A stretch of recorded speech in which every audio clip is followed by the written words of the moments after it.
name is Karen Hill. This is the Oral History of Social Work in Canada project, a project of the Canadian Association of Social Workers. Today I'm in Toronto. This is May 23rd, 1984, and I'm interviewing Mr. R.E.G. Davis, who's had long experience in social welfare at the national level. Mr. Davis, in order to get started, I wonder if you might tell us when and where you were born and a bit about your early life. I was born a long time ago, actually October the 6th, 1894, here in Toronto, which means I have my roots in the reign of Queen Victoria. Mm-hmm. In fact, I remember the old lady only in the sense that I remember her funeral, because we all got a holiday the day she died, the day of the funeral. Well, we lived in Toronto, as I say. I was the eldest of 4 children, 3 boys and a girl, children of Irish immigrants who came to this country, met in this country actually. We weren't at all a wealthy family. In fact, there were considerable hardships at the beginning, but we're comfortably off as my father made his way in the real estate business. Well, I went to public school, Borden Street School in Toronto. I didn't take to it. Can I stop? Mm-hmm. Because I think my wife is in bed. I'm sorry. Could you you have to turn the audio recorder on. I imagine that you can take out if it's... Yeah, we'll be doing a lot of editing actually, so we can start and stop as you want. Well, I was going to say that one thing about my boyhood, perhaps that should be mentioned, is that at the age of 10, I developed a tubercular knee. That was the result of drinking unpasteurized milk, which people did as goodies in that day. And as a result, I was in hospital, 4 or 5 sick children's hospital for, I think 6 months, and came out with an iron splint. Now, I have no doubt that had some effect on my early development, though I must say I never thought of myself as being especially handicapped. The kids on the street seemed to accept me the way I was. I was the catcher on the baseball team because I didn't need to run as a catcher, and I became quite a good catcher actually by the time I got to high school. So I don't know whether that had any effect or not. I'm not aware that it had. But there was another incident that may have been more important, and that was, I was always getting into mischief. My marks at school were nothing to brag about. My report would come back with unsatisfactory every month, And my mother was in despair of my ever getting serious about schoolwork. Anyway, this day, soon after I had come back from hospital, the next year, I got into some mischief again with 2 other fellows. And the principal was called in. We all stood up, made us stand up, the 3 of us. He gave us a little lecture on the evil of our ways and where we were heading and so on. He turned to one boy, happened to be we used to call them Negroes in those days. They're blacks, I suppose now. A young black, and he said, you know, I'm not really worried about you. He said, if you straighten out, you can get a job as a porter on a train. There's always demand for fellows like you for jobs like that. And he turned to another fellow, a rather big boy, and he said, you know, I'm not really worried about you either if you do a little better. And he said, you can get a job digging ditches. And then he turned to me and looked me up and down with my steel split. And actually, I had a high boot on the other foot at the time. He said, but Richard, what will you do? Now, that may not have been ordinary casework, but it worked with me. I tell you, I changed almost overnight. from the bottom of the class, I went to near the top, and I stayed there. This was my senior third, junior fourth, that's grade 7, eh? No, I was 1, 2, or 3 each month in that, into senior fourth, grade 8, the same way. And I emerged from public school with a certificate that excused me from paying the fee. There used to be a fee in those days, I think $5 or $6 a year for high school tuition. I didn't have to pay the fee. And it happened as a result of this little episode. Well, that's about all I can think of in my school of any interest and very important. It may have had some effect on what I did and the way I looked at things. And certainly I studied harder and went through high school throughout the high school fairly well and on into university, and was heading for law in university when, of course, the First World War caught up with me. Well, that was another, I suppose, difficult hurdle, because I couldn't get in the army. And everyone, in the First World War, everybody wanted to get in the army. And if you didn't, the women were there with their white feathers telling you that you should. And but I thought I could get in the Eton Battery because my leg had improved a bit, and I could ride a bicycle.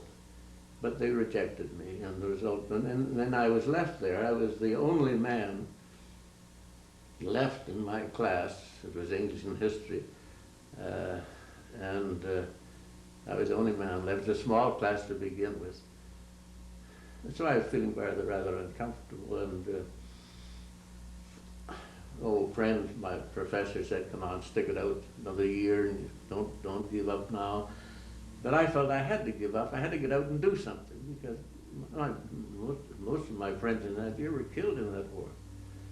But anyway, I did get out, and the YMCA at that time, cooperating with the Protestant churches, had a national youth program. It was, I suppose, intended to guide youth, do something for youth in the difficult time of the war. Youth were part of the whole business. And so I went into the Y as a war measure for the duration. That was all it was intended.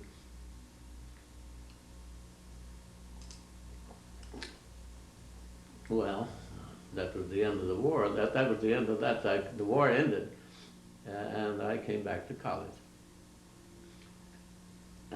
But by this time, I had changed a bit, I suppose, my thinking, the war, the experience of being out, working with people. I was no longer interested in law. Law didn't appeal to me as much. I was more interested now, I thought, in social problems, What could I do about it? So, having in 1920 graduated in my old course, ancient history, instead of going to Osgoode Hall that fall, I enrolled in economics, graduate course in economics.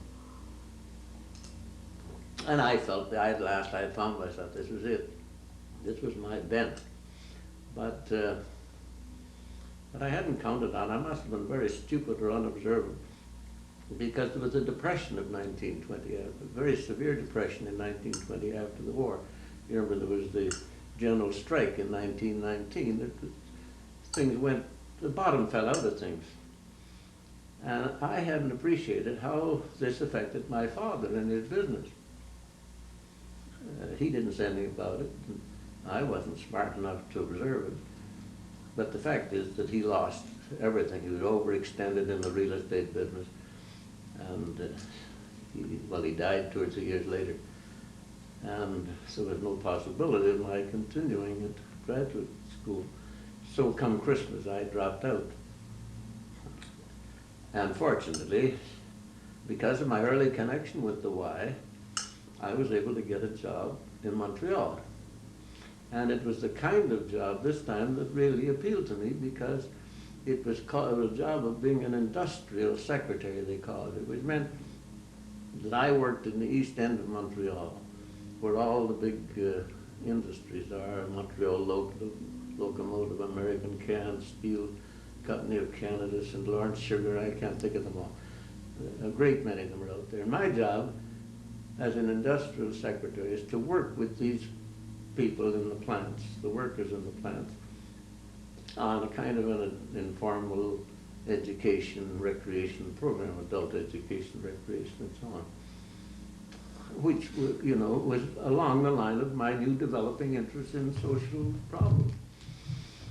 The trouble was that unemployment, which I knew something of in Toronto, was now coming into Montreal, and the people were being laid off in these plants one after another, so that I had to change the whole program, and instead of running a plant-centered program, had to run a broad community program involving not only recreation and morale building, but facilitating relief and so on and so on.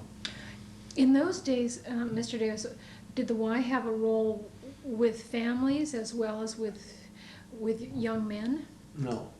It was entirely, during the period I was in, during the 20s, which is the time I was with the Y in Montreal, we did begin to cooperate with the YW. And it was very difficult. There was resistance on both sides. But the fact is, we did develop a cooperative program, not a merger in any sense of the two organizations, but cooperation, particularly in social programs for young people, not the youngest ones or the older ones, but in between the teenagers and a little older. Mm-hmm. And there was a Miss Blackley there with whom I worked very closely in that connection. Mm-hmm. But the thing that impressed me, well, of course, I suppose thinking of my later career, such as it was to be exposed, as I was during that winter, to the conditions in the east end of Montreal, and see the way people had to live, how little they had, and at the same time the spirit and pluck of so many of them, and how they took it, and there was courage and patience and so on. It was a great experience. But it was a discouraging experience too, because there was so little you could do. The voluntary agencies tried to help, the churches tried to help. There was a city welfare department, not very well developed. It tried to help too. But everything was on a small scale, and it hardly made a dent in this mass problem of destitution. In those days, how would a voluntary agency help? What form would the help take? Well, it would help by the way of providing meals, gathering supplies and distributing them through the churches often. Sometimes they would get help from the government to do this, but it wasn't organized. There was no systematic. Now, of course, in Montreal, which is a Roman Catholic, you know, it's a French province, Roman Catholic tradition, the welfare tradition in Montreal and in Quebec was that the government shouldn't do anything directly, but should use the private agencies for purposes of administration and distribution. So there was a good deal of subsidization of private agencies, but that wasn't very evident in 1920 at all. Mm-hmm. You see, we didn't have it. There was no public welfare. There's no, well, across Canada, not only Quebec, there were no provincial welfare departments. A federal welfare department had never been thought of. There was no unemployment insurance, old age pensions, anything you like to name. We had mothers' allowances, which had come in a little earlier, workmen's compensation. Those were about the only two programs we had. Mm-hmm. And relief, administered locally, was available only under most exacting, not to say demeaning circumstances. Even social work, there was very little social work. There was only one school, the school in Toronto. It was organized, I think, before the war, 1913, am I right? Something like 13 that. 13 or 14. And there though I don't suppose there were 100 social workers, if they could be called social workers, across the whole country. Actually, I had discovered when I retired from the Canadian Welfare Council in '63, Joy Mains of the CSW wrote me a letter to say that she had discovered I was one of the few surviving charter members of the CSW. Well, if I was one of the few then, that's 21 years ago, I must be standing alone now. Nearly. There are a few others, but not many. There are, I don't know that. Mm-hmm. Well, I don't know, that's about where I was at that point. Now, what is the next one? Well, you were working at the local level in the Ys for a while, and then you moved to the national Yes, level. I was in the Montreal Y for 10 years, and I was involved in the. I was a member of the CSW. We, there were Montreal was a small city as far as English-speaking people are concerned, so we all knew one another and worked together on a good many projects. Mm-hmm. So yes, I was there for 10 years, and then I went to the national Mm-hmm. level with the YMCA. How was what you were doing at the national level different from what you'd been doing locally in Montreal and London? Well, in Montreal, at the local level, you work with young people directly, either through in groups or as individuals. And I would think any casework, if it could be so described, I ever did, I did in those days with the YMCA, because I think the Y has done a great job in helping, guiding young people, not necessarily problem young people, some of them were, along the road to self-fulfillment. And I got a great deal of satisfaction out of that sort of work. But when I went to the national level, now I'm working with the local agencies across Canada, and in particular with the programs, they're trying to lift the level and quality of their programs, and to improve the standards of personnel, the kind of people. So they were in those days, the Y, it always had they wanted people with Christian outlook and friendly and a certain amount of social ability, but there were no educational standards, that's what I'm trying to say. So I was made personnel secretary with the idea of lifting the standards, and we had quite a struggle to get the standards up to university education, and then of course a few years later to university graduation, and that was my job, one of my jobs here at the national level. Of course, we developed the Couchiching program in that connection.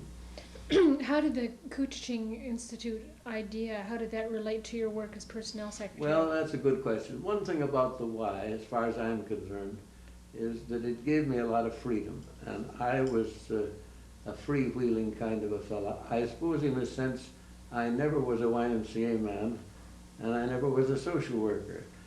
I'm of it, but not, I'm in it, but not of it, or at least I'm on the edges of it. Mm-hmm. And I had this notion that it's a very remote idea. My job was to, as I said, one of them, to raise the quality, to lift the quality of our staff in the Y.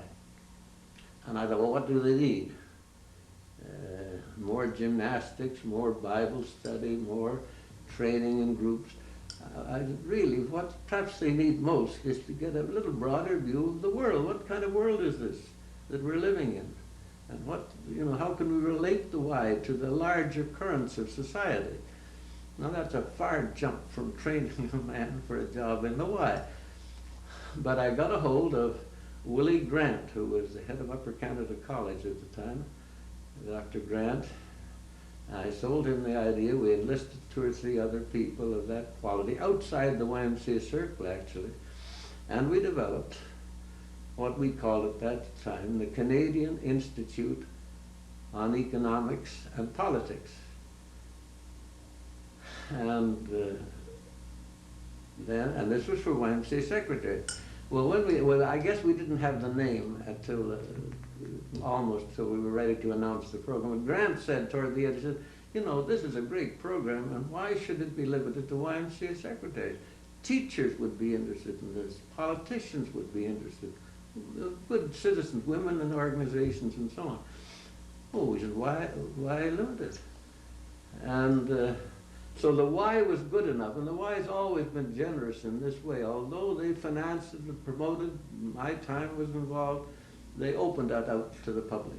Mm-hmm. And from the very beginning, it became a public institute and changed its name, you know, changed to Canadian Institute on Public Affairs, and now I think it's called, is it the Couchiching Institute on Public Affairs? It's lasted ever since, continued year after year.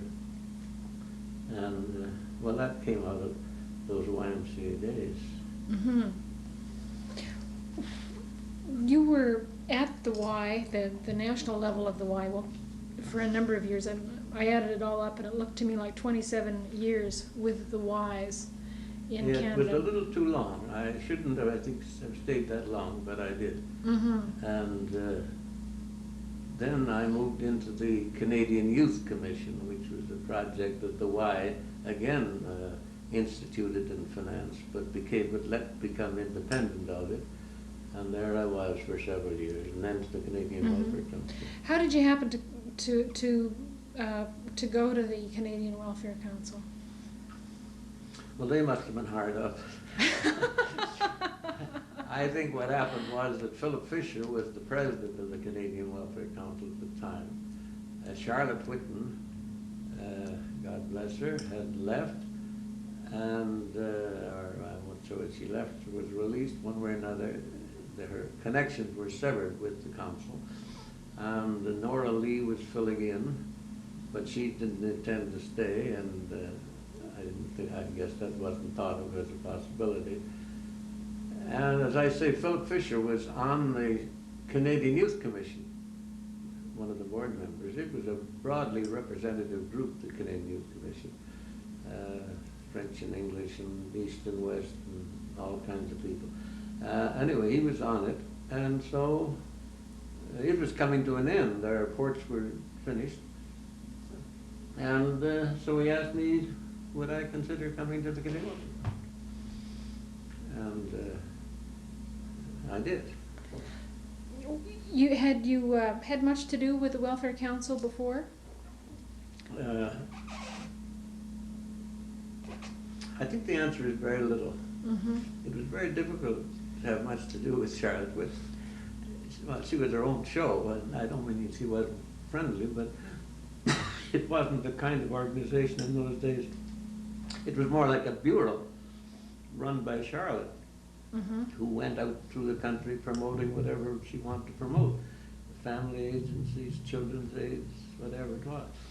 And it wasn't, in fact, it continued that way until I came. I don't want to take too much credit, but I remember interviewing George Davidson, who had succeeded Charlotte for a short time. And before I took the job at the Canadian Welfare Council, I had a chat with George, which is natural. And I said, it sounds like a very interesting organization, this. I don't know too much about it. But I said, there are two things that impress me. I said, one is that it has very little money.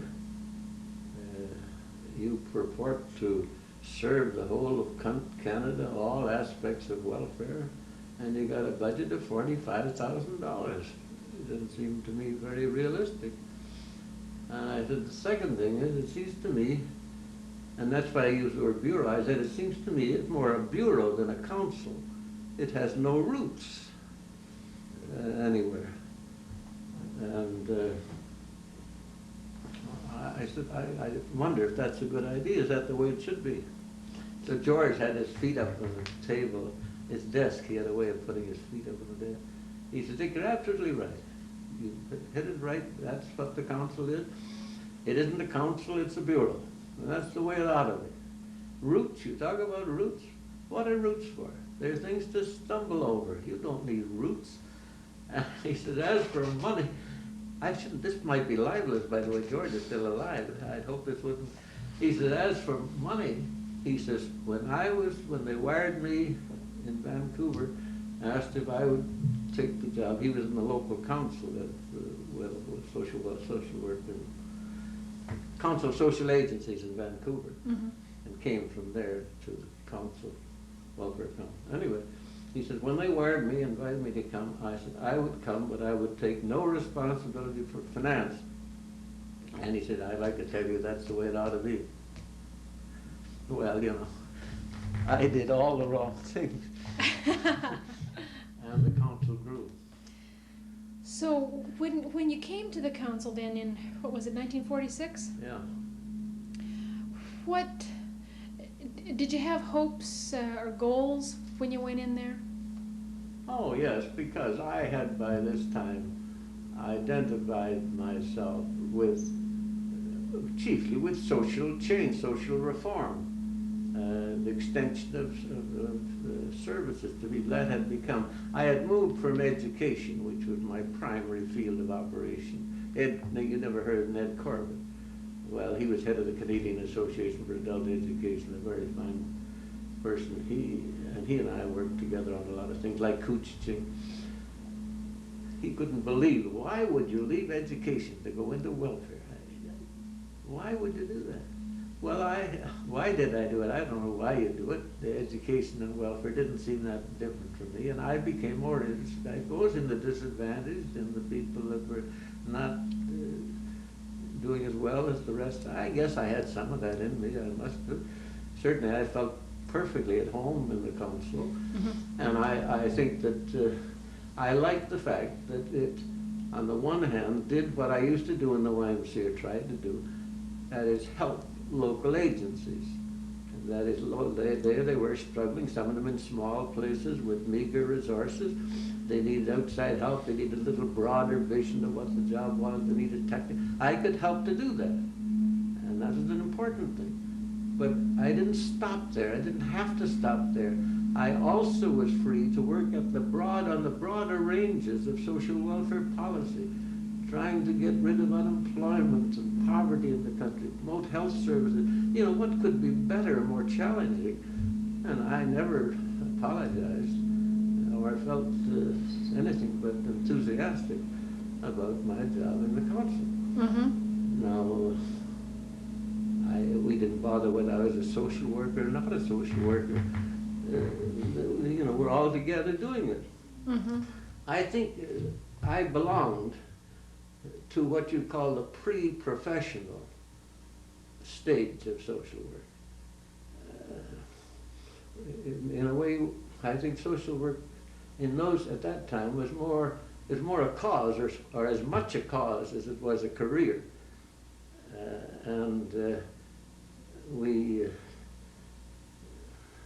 We did these things. We worked at social reform. We tried to help individuals, but we weren't really specialists in either of them. You know, we didn't know too much. We ventured into fields perhaps where we were pretty awkward and not well equipped. Now social work has become specialized, and like good professionals, social workers know the limits of their competence, and they don't attempt to change everything. They just work within the field where they think they have some know-how. Well, we didn't know the limits of our know-how. We just went on working. Mind you, I think we were disturbed a little by trends in social work and in the CSW. We felt that as we became, I'm exaggerating our lack of sophistication, there was sophistication developing even if we hadn't had social work training.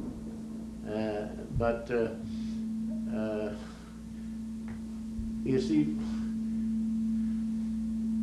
in my early days, casework even was regarded as a kind of an American peculiarity. But then when we later, and the Americans first, discovered psychiatry, the whole balance of social work shifted. And we almost lost the social in social work. At least some of us felt that was happening. And actually, I don't know how it is now. It's a long time since I've been in touch with it. But I remember when I after I retired, when I was teaching at the School of Social Work in Toronto, which has a firm rootage in social reform, Harry Cassidy and so on, back through the years. Well, when I was there, there was great effort through the revising the curriculum to get more students into non-casework areas. But that very year, 82% of the students that came to the school registered for the casework sequence. Whether that's still true in social work, I'm not belittling what the social work has contributed through its individual therapy of dealing with, that. But it seems to me, I feel sorry if it became professionalized as a therapeutic organization working with closer to medicine than to education or reform. I don't know which way it's going now because I haven't been in touch with it, but I think there wasn't much interest in social reform. And I don't even hear the schools now talking out, the leaders in the schools or social workers, about social conditions in the country. I shouldn't say this, it shouldn't be in the record, but I don't know enough to speak with any authority. But I have a feeling that they're not very comfortable when they get too far away from their therapeutic base. And that isn't the way the pioneers of social work viewed the occupation, if not the profession.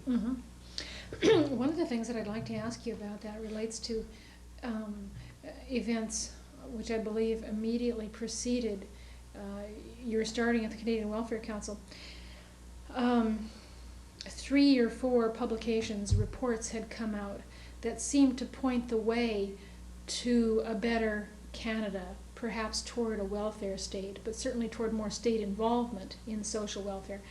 The Leonard Marsh report, the Beveridge report, and of course here the Haggerty report, the Marsh report. Charlotte Whitten replied with The Dawn of Ampler Life. Harry Cassidy replied with something on Reconstruction. I forget the exact title. Charlotte was attacking family allowances. Yeah. But there was a lot of debate at that time, and it seemed, from my perspective, 40 years later, that there was hope that things could indeed be better. Yeah. What was it like when you started work at the Welfare Council in 1946? Was that hope there and the thought that you could? Yes, that hope was there, and it had been fostered and encouraged, nurtured by the whole war experience. It wasn't only in this country.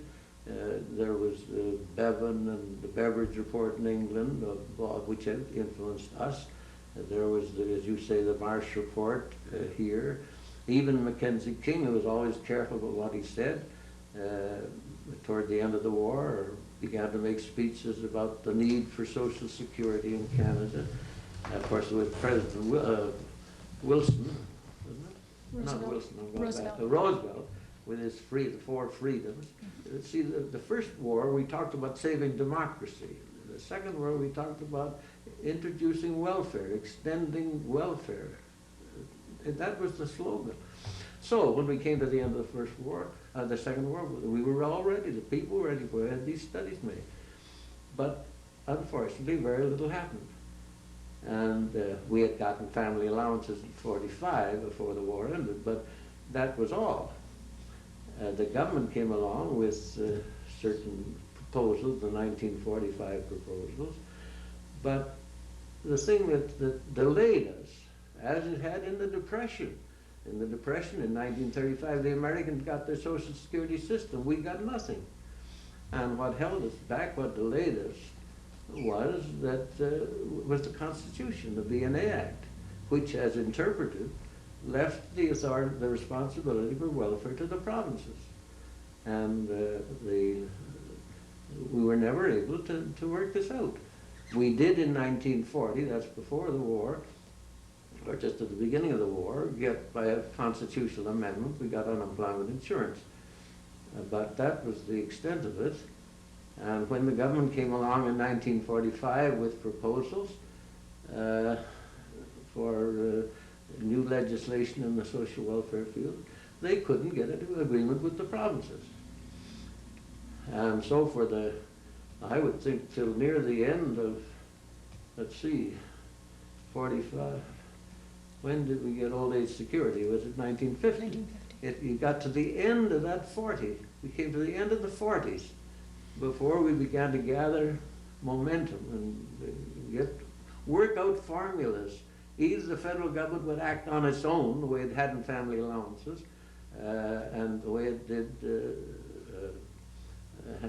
on unemployment insurance through an amendment, or it had to work out agreement for sharing things with the provinces, which took a lot of arguing and back and forth and so on, as in health insurance, hospital insurance, and later medical insurance.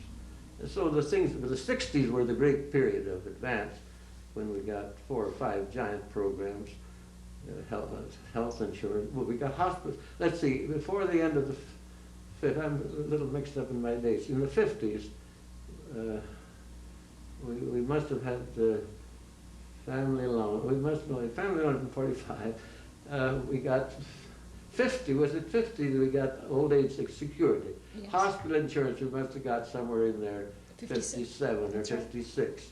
What else did we get there?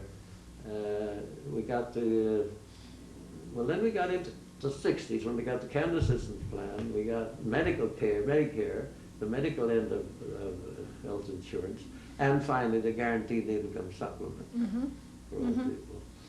And you must admit, there was first the difficulty of the Constitution, which is still with us. We haven't solved that problem. As Mr. Lalonde discovered in the things they were trying to do more recently. But there was also the fact that the momentum was gathering, the pressure was there, and we got into a more prosperous period as we got into the 60s. So they not only developed these new programs, we enriched the old program, we enriched unemployment insurance, we enriched family allowances, and that was the great period. In the 70s we began to retrench because times weren't so good, and when times aren't good, there's less disposition, and there's more interest in carefully selected programs that simply provide help for those who most greatly need it. My impression from the reading that I've done is that the late 40s and the early 50s, up until 55 or 56, were periods of relative prosperity for Canada. And yet there was not, social spending was not happening, apparently. Well, there's no question there were not periods of poverty, but I think the 60s were more prosperous than the 50s. More so still, yeah. And I think that helped.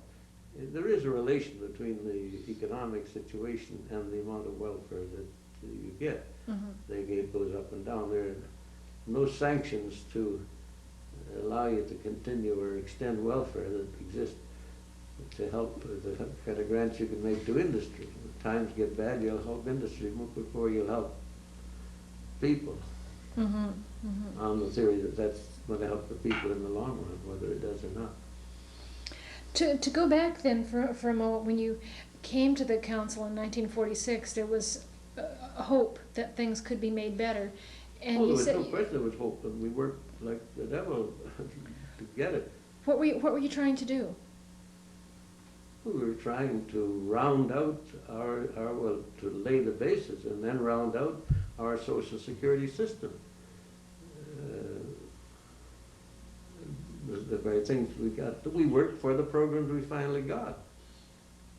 Some of the legislation that was developed in the early 50s, the Old Age Security, the Blind Persons Act, the Disabled Persons Act, and there was another one.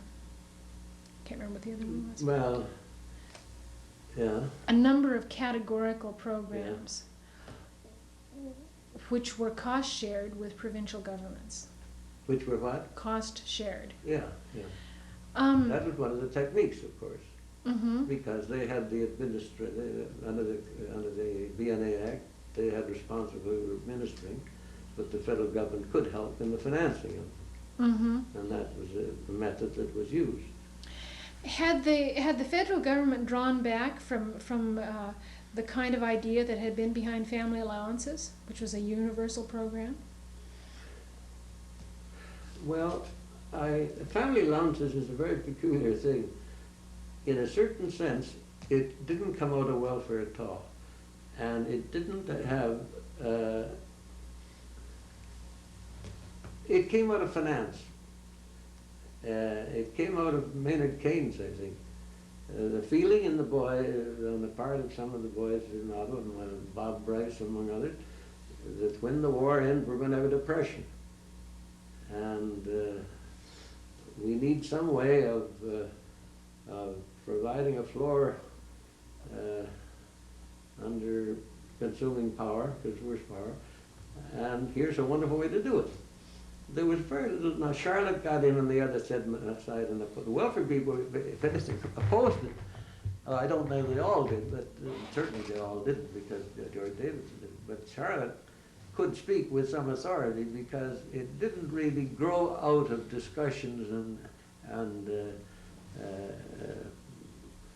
discussions and demands, you know, on the part of the social welfare community. It didn't come that way. Mm-mm. Mm-mm. Now, the other question is a good one that you asked, though. Why, when the federal government was able to take that act unilaterally and introduce a program for which they took responsibility, which they financed, why couldn't they have done that on other things? Well, I don't know why they didn't do it in unemployment insurance.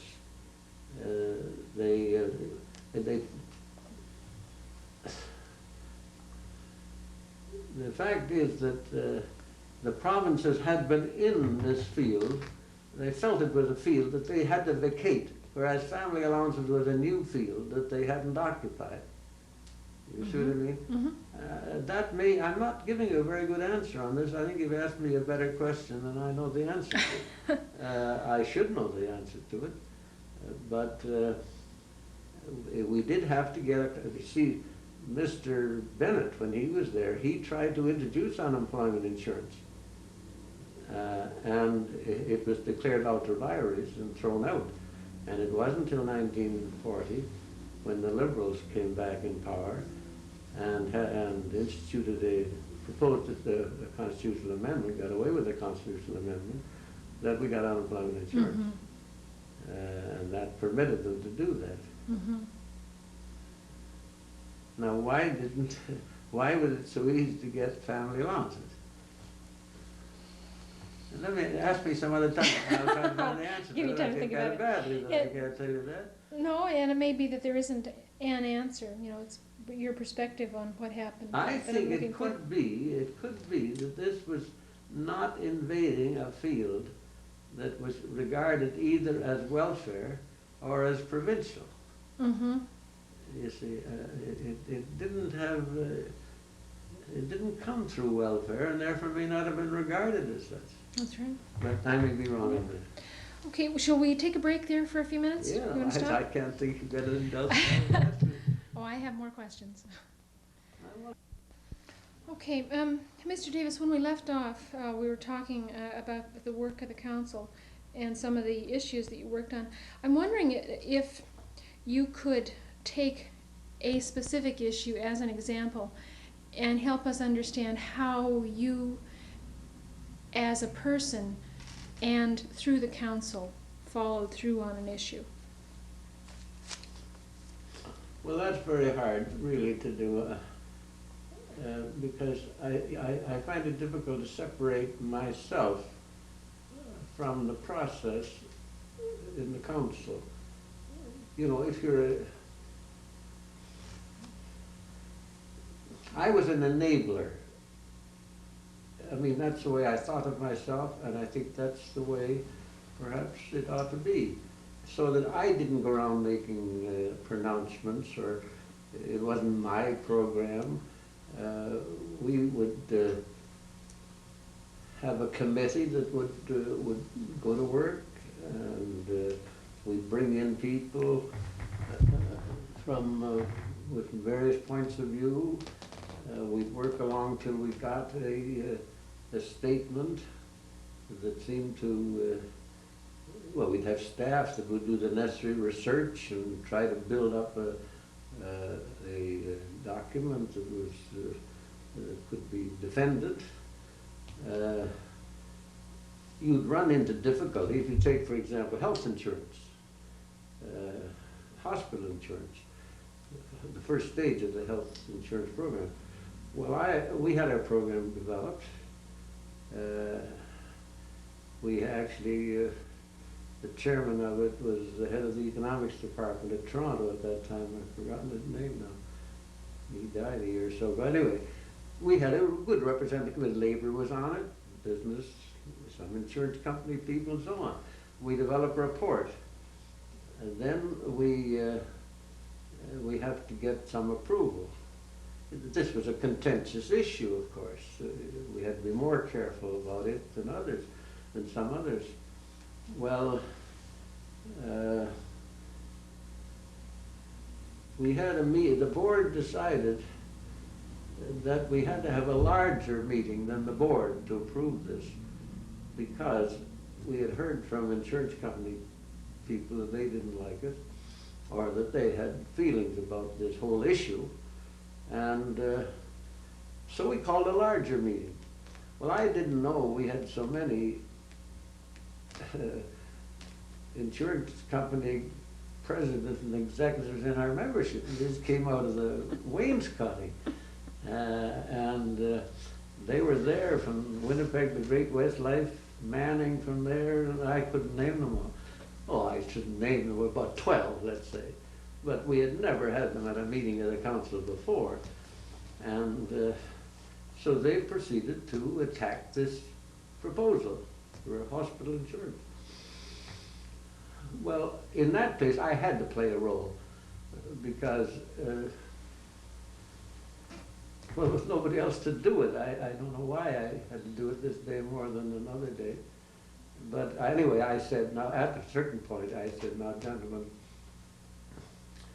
I said, there are 2 or 3 reasons why this report could be criticized, rejected. One is that the facts are wrong. It just isn't well written, and it has information or data that doesn't stand up. Now, if that's so, and we can identify those places, the report obviously has got to be sent back and rewritten. But there is a second thing, of course. The report could represent a point of view with which people of goodwill don't agree. There are several ways of looking at hospital insurance. And it may be that the point of view represented here is only one point of view, and at any rate, allowance should be made for the possibility of another. So it's a straight theoretical business that we're not. But I said that, and that again, we should look at that and see if we are advancing a point of view that's really a minority point of view and really can't be supported by people of goodwill. And the third reason is for rejecting this report is that it affects our private interests. You know, it could be the facts are right, the principles are sound, but it's going to make our company lose money. Now, that's a third reason. And with a group like this, that's as long as you disclose that and say that is why you're opposed to it, then they all laugh. And the opposition disappeared. I don't know what I'm saying, but that was one way, or one step in the process of getting that report. Actually, the report didn't get, even with that, it was never fully endorsed or officially endorsed by the council. It had to go without a conclusion. And when we took it to the Hall Commission, I was very much interested. One of the members said, you know, this is a very interesting report. It has no recommendation, but it leads, not inevitably, well, I'll say inevitably, it leads inevitably to the conclusion that we've got to have hospitals. So, I don't know. Mm-hmm. Now, that isn't what you want. I mean, that's not a full enough detail.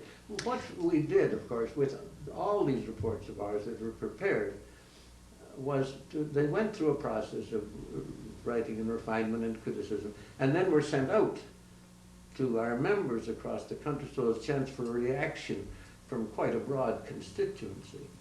And we also, which I don't think you do now to the same extent, perhaps I'm wrong, when in the days when I was in the council, I don't take too much credit for this. It's kind of silly to be an old man talking and you compare with what.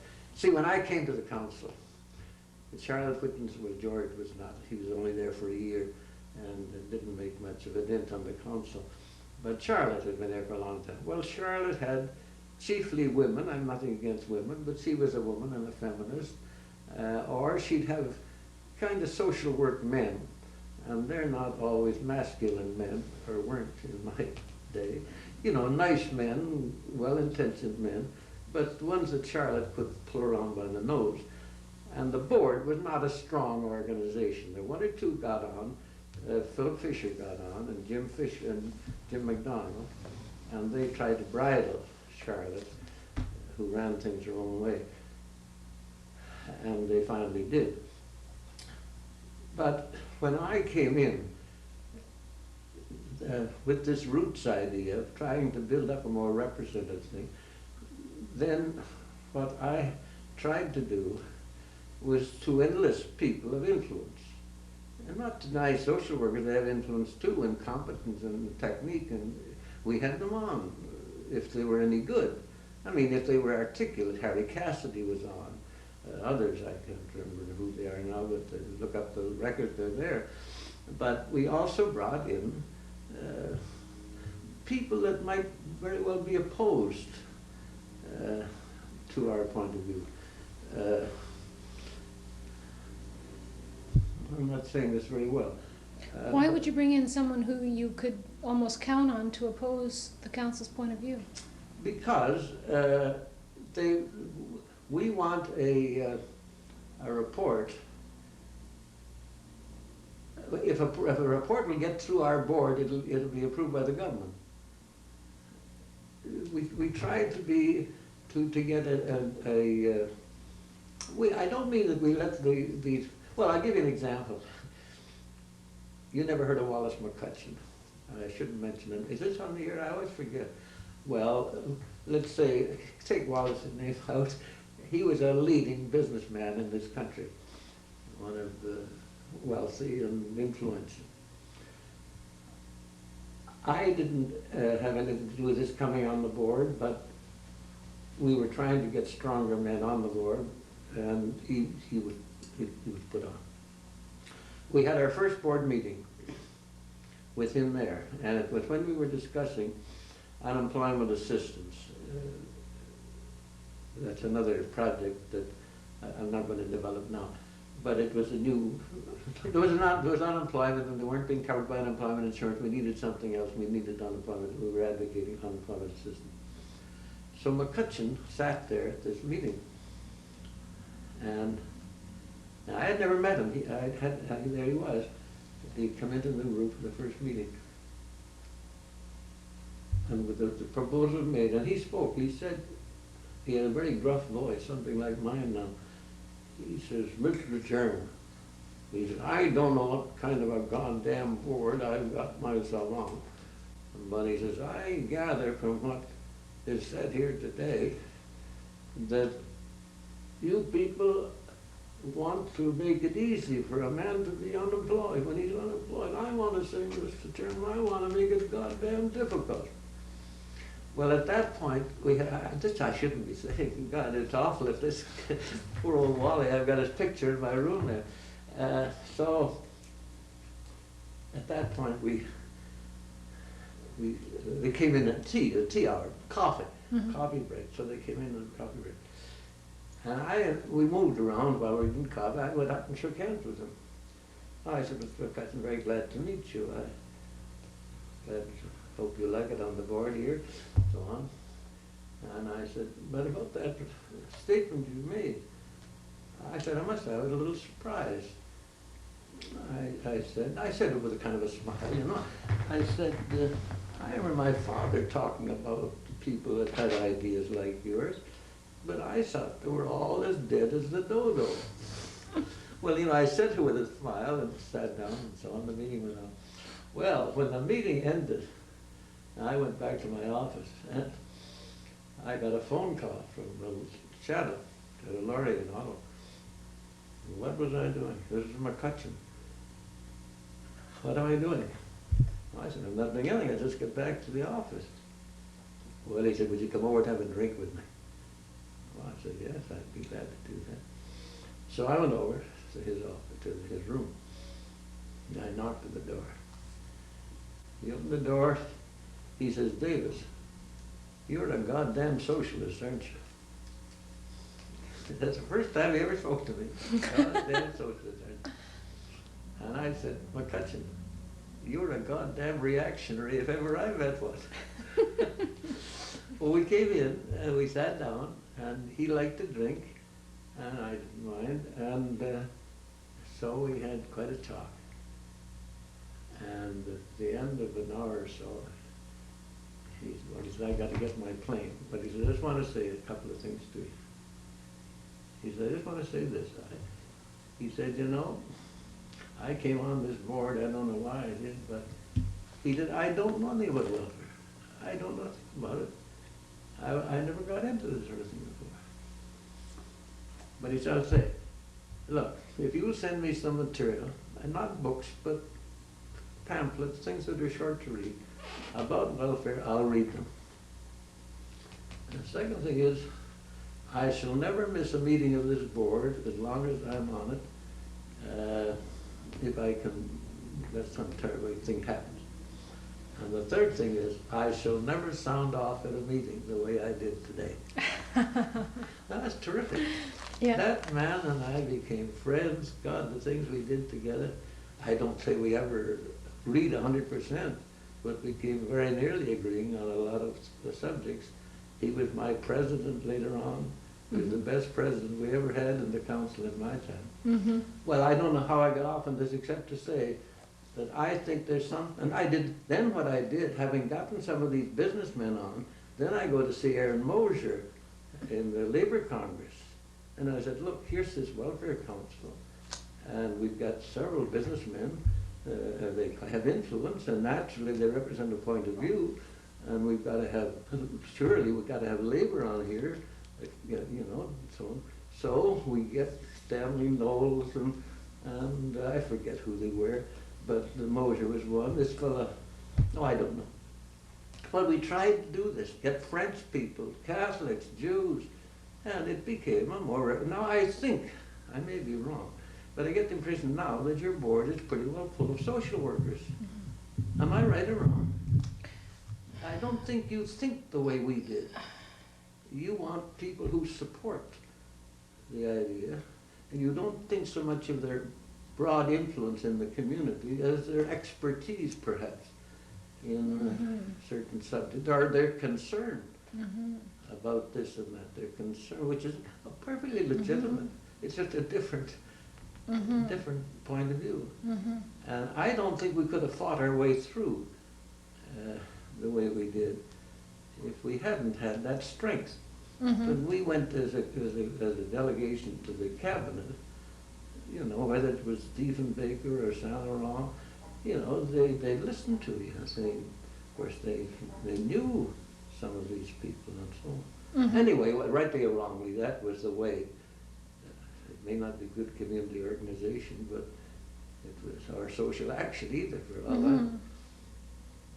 But it did help, I think. What were some of the things that made the work at the council difficult? Lack of money was one. We never had a great deal. I've forgotten how high it got in my time, 300,000 or 400,000, I don't know. We had to, well, we did have this struggle. I don't think the federal government ever came beyond 35,000, was it? I forget, something like that. Very little more. And then you'd have to fight for that. You'd go to Paul Martin, who was the minister. Paul would say, well, I'd like to do it, Dick, but, I can't. Doug Abbott was the finance minister, I remember at this time.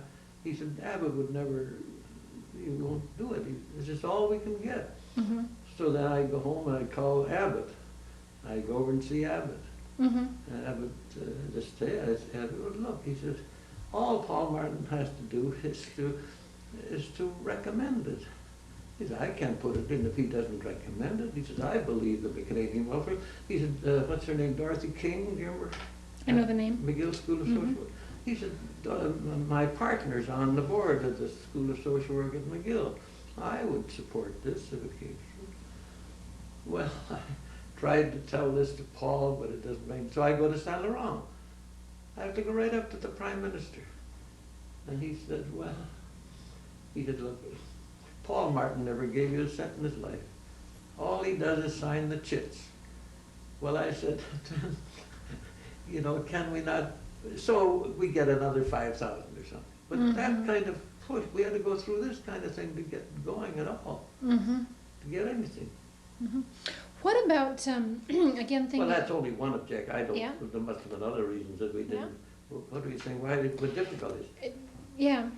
Thinking of what I see from time to time about the competition among agencies at the national level for press, for press coverage, certainly for money. Well, you mean from the local chess, or money No. raised independently? Competition among national organizations for money from Well, government. of course, well, we tried to, and it didn't help us to do this, but that was that's that thing I told you about, that speech in Montreal I made to the Victorian Order of Nurses. We had all those, we had a Canadian Conference of National Voluntary Health and Welfare Organizations, put that all together.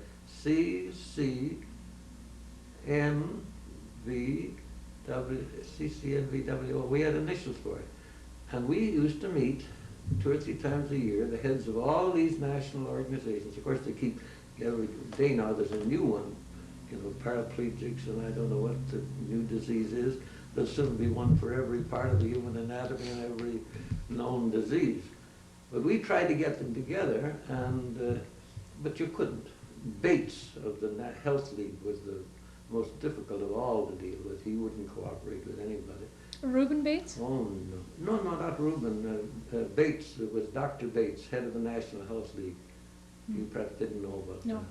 that. No, Reuben was my successor. No, but what were you saying about that? Well, you said there was this competition. Well, I don't think we were in that competition very much, because we got certain money from the CHED. See, we were the headquarters for the community funds. Not now, but in our day, those were all divisions, as you perhaps know. Yes. Child welfare, family welfare, and so on.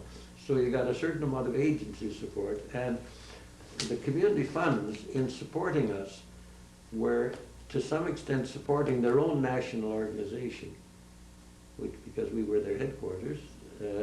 And then, in addition, what they gave beyond that was for the council generally, you see, so that it wasn't a very large sum. And our budget, after all, I could tell you what it was, but I think it never got beyond 400,000 or 500,000. What about your relationships with the Department of Health and Welfare? Oh, it was very close. Oh, sure. We didn't. We were pushing them, but we knew them all. They were all our friends, people. Joe Willard, and before him George, and I forget their names now, but some of them, they came from our own staff. Eric Smith, boy that died the other day. Cragg, not the other day, Norman Cragg, they were on our staff, went much through the government. So we had quite a good relation with them. And I'm sure you do too. Did you have much contact then with the Canadian Association of Social Workers? Oh, sure. Joy Main was a pal and a friend, and I think, you see, how do you do it? It's only through the secretary. When you come to the association, you are a member as individuals. The council isn't a member, and they're not a member of ours. You know, they're two different bodies. So you only cooperate in. The other thing, there is a sense in which we differed occasionally. When it came to the old age security thing of 1950, the CSW followed the old line, which Beveridge and the Americans followed, namely the contributory insurance, the social insurance approach, you know. And we took the other line, that we wanted a flat rate universal pension. And we differed on that. They made a brief on their line and we made a brief on ours. And but there was no enmity, it was just that I don't think they thought it out the way we did. They'd gone through a different process. Well, I think John Morgan was an influential figure. He was an Englishman and Harry Cassidy. Harry and John and I differed, although we were friends. And they thought I betrayed the cause because I gave up this contributory approach. I mean, it seemed to be a bit ridiculous for a program that's universal to try to make it contributory and call it insurance, even if you call it social insurance, when, in order to make it work, you have to subsidize it. That is to say, if you just let it run as an insurance program, the people at the bottom who need help most will get help least. They'll be out of work, there'll be periods when they won't be working at all, and so on. So they'll get very little out of it. And even so, the government's got to tilt the thing in their favor in order to give them a break at all. Well, why call a system where there's that tenuous relationship between contributions and benefits, why call it insurance? That's all right when you're trying to sell the idea in the first instance, like Bismarck was in the 80s. Sure, it looks as though it's making people responsible. But today, when a thing like old age protection, old age security is recognized for as needed by everybody, and you want to make it universal, why have all this bookkeeping? Why not put it on the income tax and get done with it? Yeah. So we had an argument about that anyway. I've asked you about things that made your work at the council difficult. Were there things that made your work at the council that made it easier? Things or people who were particularly helpful to you over the years? Oh, members of the staff, where we had wonderful people on the staff that were a great help. People like Betty Govan, you wouldn't know her by any I know of her. Well, Betty was a great strength to me. Paddy Godfrey, Phyllis Burns, George Huffam, who later became head of the school at the UBC. I'm afraid I might miss some of the others, but they were wonderful people. We were a family, a real little family, and they came to our home and we went to theirs. And I wasn't the easiest man to work with. I don't mean that everything was always smooth and easy. I remember a girl named Doris Roy. You don't know her. I do know her. I know her personally, as a matter of fact. Well, you tell her this story. She writes me every birthday, every Christmas. I love her and she loves me, I think. And I talked to her the last time I was not on. But Doris came to work for us as a kind of a junior. Well, she was an accountant, a bookkeeper. We didn't have a big organization. And so I'd call her up and I'd call her in. I say, now Doris, I've got a meeting coming. I'd like you to do this and this and this. And I give her a number of things to do for this. And I'd like it by Wednesday. So Doris goes home, goes back, and perhaps I get it. I don't know whether I do or not. I don't know how soon it came to me. But in a day or so it comes to me that Doris is in tears. She can't sleep at night. You're making demands that she simply can't meet. I said, what is all this about? And whoever it was that told me this said, well, asked her for things that she can't possibly do in the time that you give her. So I call her in and I said, Doris, look, this is all so silly. All you have to do is tell me that you can't do it in that length of time. That's all that's necessary. I don't know enough to do it, to ask the right questions. Well, the point is, she and I became friends, and all got straightened out. So that, no, I'm not the easiest guy to work with, and she at least found it difficult. Oh, so did others. Bessie Tuzel found it difficult. But, well, over some things. You see, asking your list about a women's organization, what did you say about being a women's profession? Social work as women's work, yeah. You see, well, I think you have to learn, and don't forget I came out of the YMCA, so I had to learn to work with women. I think I succeeded, but you know, others may not. If you talk to women in social work, you may find you get a different answer. But it is an art. I mean, men and women working together. That perhaps today you can never think about it, you don't know which is which anyway.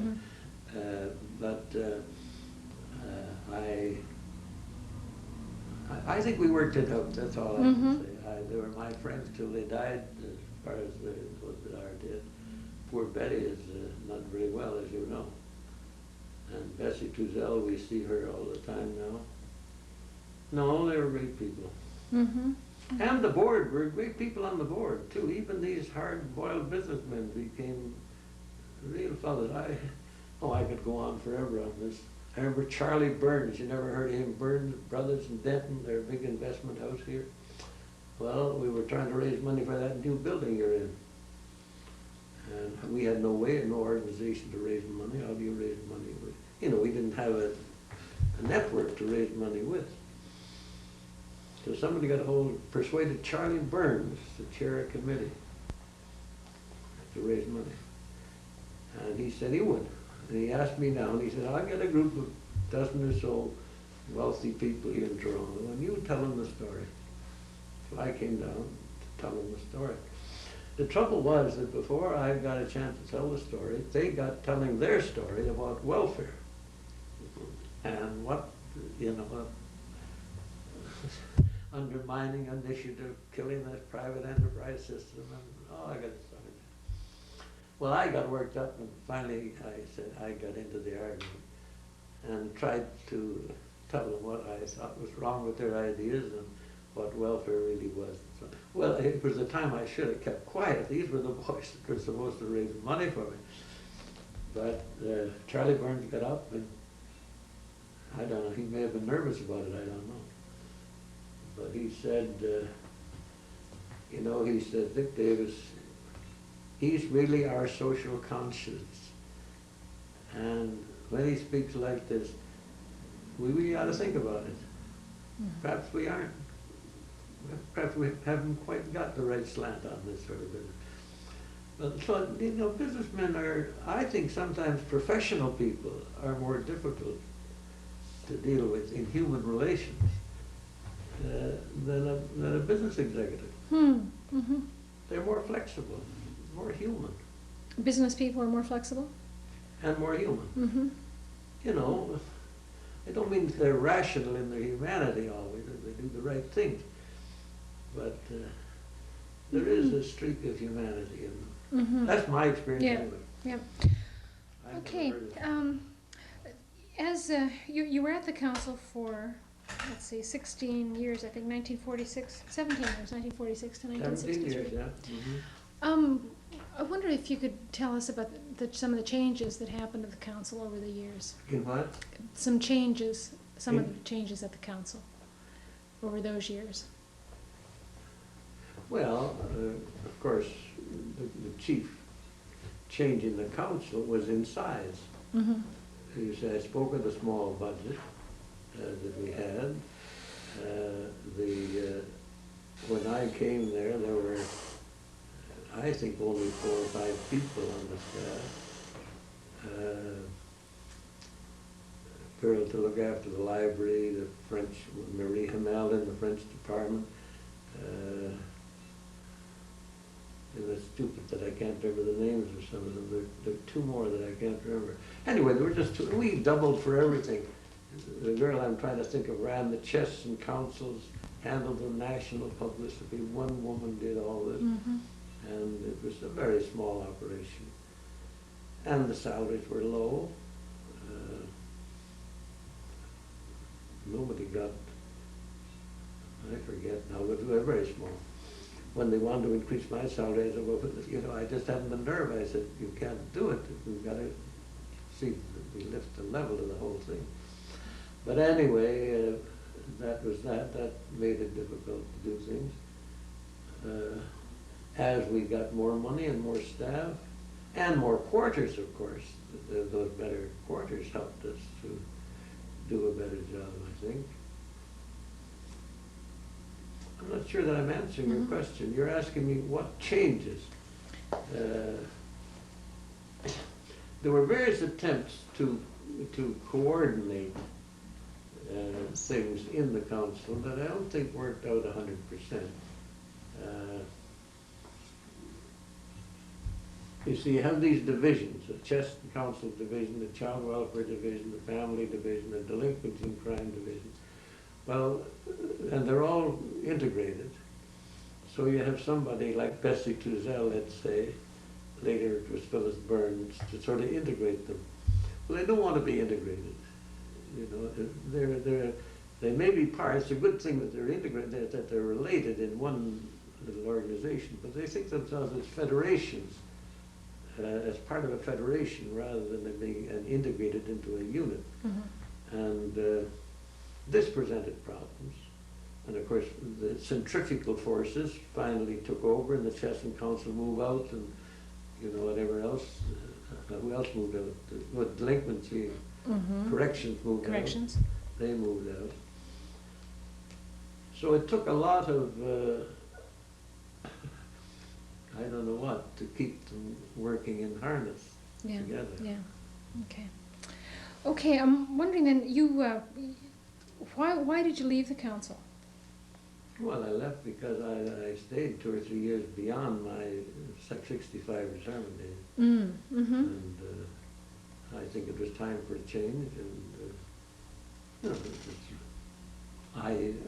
I did think I was retiring. Actually, I went to the Senate after that on that special committee on study of old people. But as far as the council was concerned, I left when I was, I think, 67. Well, you could figure out yourself when I was 67 or so. Yeah, and you taught for a while at the University of Toronto. Well, what I did was, they were very good there because I took on the Senate job, and then after that I went, they had tried to get me earlier, they were very good about it. But they waited until after I got through the Senate job, and then I came for a year. But it was one of those things, if the body's warm, they keep it around, and I stayed 4 or 5 years. Okay. I'd like to move to a couple summary questions now, if I might. What? Summary questions. Yeah, you're wonderful. I can tell you keep on going. I find it hard to think of anything more to say. Well, we'll see if you have anything in reply to this one. You've done so much, and you've been, you worked for so many years. I wonder if, as you think back over those years, if there are accomplishments of yours that come to mind. Well, you see, that's a hard question. You see, if I say I don't, you think, well, you're just being falsely modest. I suppose there were accomplishments. But there is, as I said earlier, I think, a sense in which I worked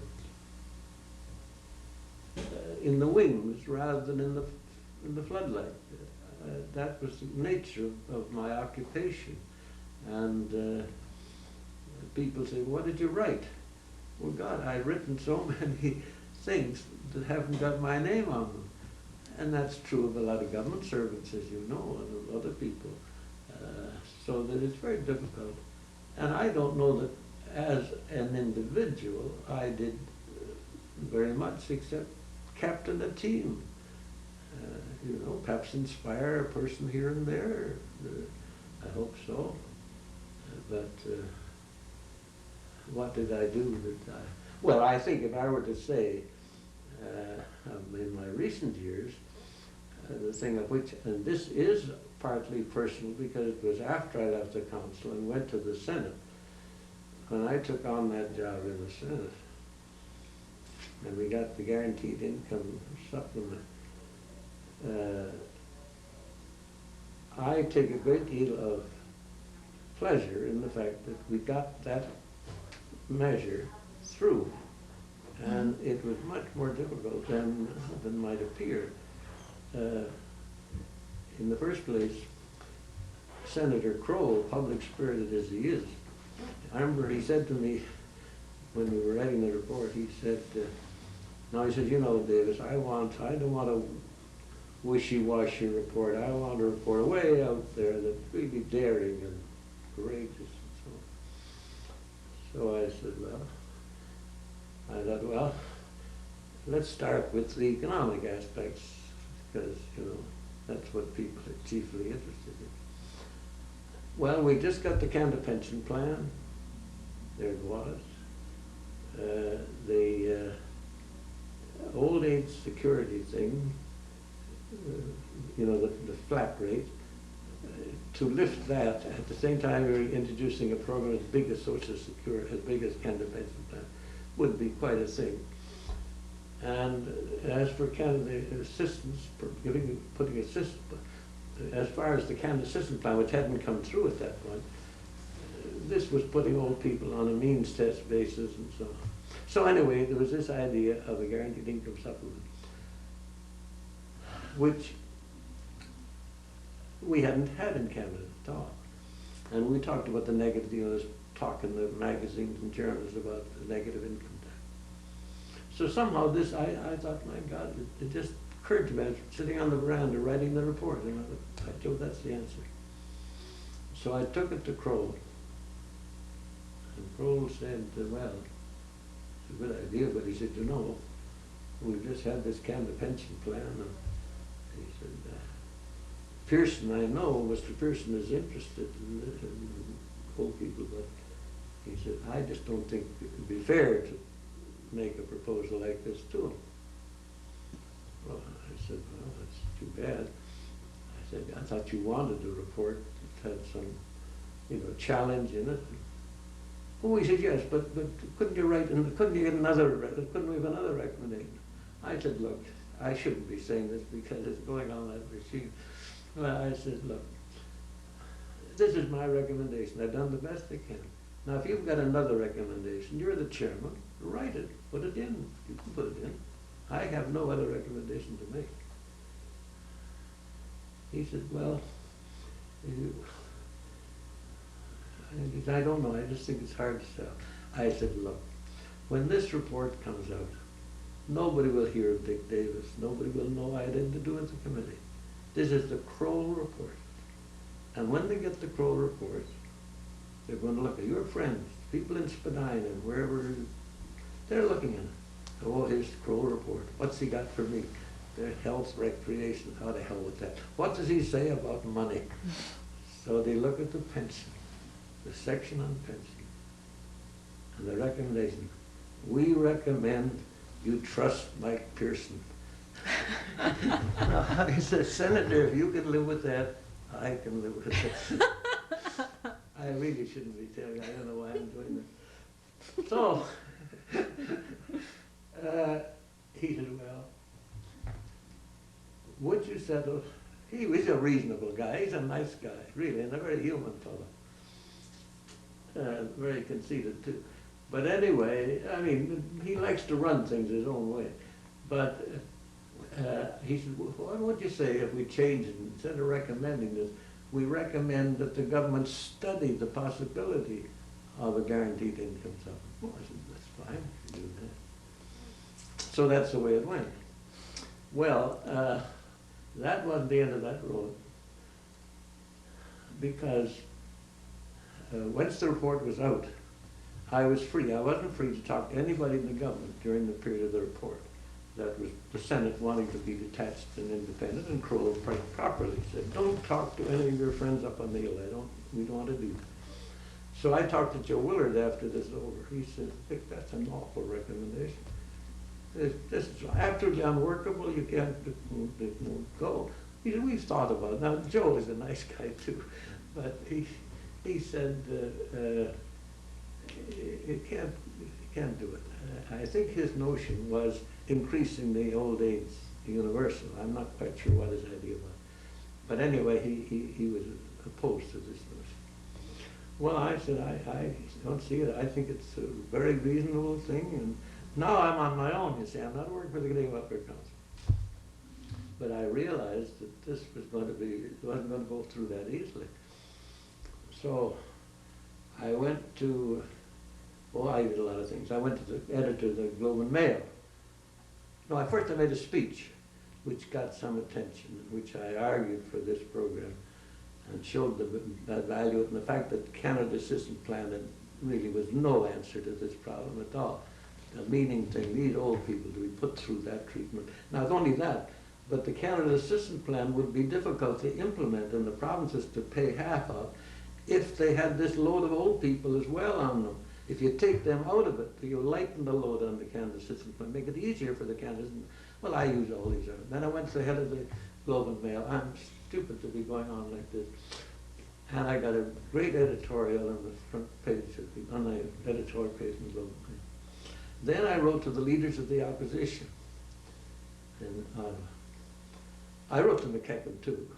He was the minister. But I wrote to these others, and I made the suggestion. I advocated for this, and I said, the way to do it is to hold up the Canada Assistance Plan. Refuse to give your approval to the Canada Assistance Plan until the Guaranteed Income Supplement is approved. Well, you know, this is a very bold and brash thing to do. And not only that, but Boobin Bates now, my successor, and the Canadian Welfare Council, yours, came out against me. They were all for the Canada Assistance Plan. They thought this would risk, that we were risking the Canada Assistance Plan. And anyway, we thought, it just got it. And people on the board attacked me for attacking my successor, differing with the council on their policy. But the fact is, we got it. We got it through. And we got them both that and the Canada. Sure, we got them both. But there's footwork, fast footwork sometimes, I guess, in getting things done.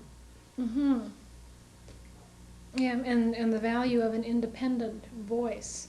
Well, in that particular case, it's one of the few times when I was able to strike out on my own. I couldn't have done that if I'd been responsible to a board. No. But as far as the Senate committee was concerned, I was through with them. And I was able to, I didn't do anything very dangerous or rash or radical, but I think we mightn't have gotten that through without that amount of individual effort, because as I say, the people in Ottawa were not, the bureaucracy was not in favor of it in the beginning. Okay, are there other... I'm sorry to that's get, okay. that's too long a story, No. and I hope it will not do any damage to anybody if it's printed. No, I don't believe it will. I'm wondering if, in closing, there are other things that you'd like to add. Oh, God. I have nothing to add. Well, I simply say this, as an old man now, that I have found this kind of activity very rewarding. It's not financially rewarding, because any money I had, I made since I left it.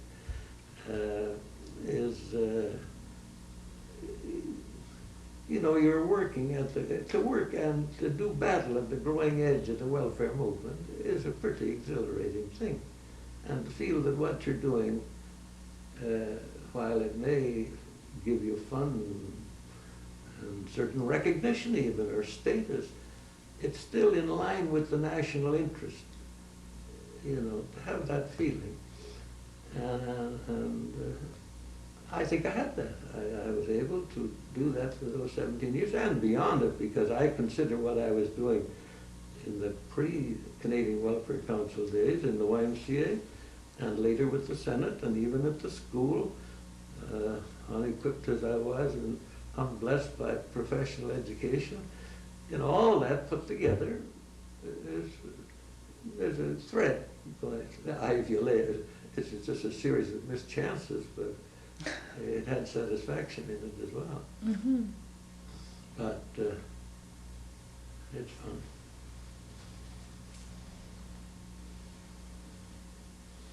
I don't know what else there is here.